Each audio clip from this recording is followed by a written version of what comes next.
Hello, ഞാൻ ഇന്ന് cauliflower വെച്ചിട്ടുള്ള ഒരു പക്കോടയാണ് ഉണ്ടാക്കാൻ പോകുന്നത്. ഇതിനു വേണ്ടി 300 ഗ്രാം കടലപ്പൊടി, 400 gram cauliflower, 1.5 teaspoon garam masala, 1/2 teaspoon ഉപ്പ്, 1/2 ടീസ്പൂൺ റെഡ് ചില്ലി പൗഡർ. നിങ്ങൾക്ക് എരിവ് കൂടുതൽ വേണമെങ്കിൽ ചില്ലി പൗഡർ കൂടുതൽ ചേർക്കാം. അതുപോലെ 1 teaspoon ginger garlic paste, 1/4 teaspoon മഞ്ഞൾപ്പൊടി എന്നിവയാണ് ഞാൻ എടുത്തിട്ടുള്ളത്. നമുക്ക് ആദ്യം കോളിഫ്ലവർ ചെറുതായി അരിഞ്ഞെടുക്കാം.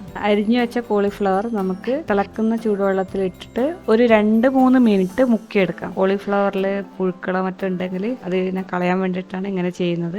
നമുക്കിനി കടലപ്പൊടിയിലേക്ക് ഗരം മസാലയും ഉപ്പ്, അതുപോലെ തന്നെ ജിഞ്ചർ ഗാർലിക് പേസ്റ്റ്, മഞ്ഞൾപ്പൊടി, മുളക് പൊടി എന്നിവയിലിട്ട് കുറച്ച് വെള്ളം ഒഴിച്ച് നന്നായി ഇളക്കിയെടുക്കാം. ഈ മാവ് അധികം തിക്കും ആവരുത്, അധികം ലൂസും ആവരുത്, ഒരു മീഡിയം കൺസിസ്റ്റൻസി വേണം. ചട്ടി ചൂടായിട്ടുണ്ട്. ഇനി നമുക്കിതിലേക്ക് ഫ്രൈയിങ്ങിന് ആവശ്യമായ വെളിച്ചെണ്ണ ഒഴിച്ചു കൊടുക്കാം. ഇനി നമുക്ക് കോളിഫ്ലവർ ഓരോന്നായി മാവിലേക്ക് മുക്കിയിട്ട് എണ്ണയിലേക്ക് ഇട്ട് കൊടുക്കാം. അടിഭാഗത്തിന്റെ കളർ മാറിയിട്ടുണ്ട്, അപ്പൊ നമുക്കിതൊന്ന് മറിച്ചിട്ട് കൊടുക്കാം.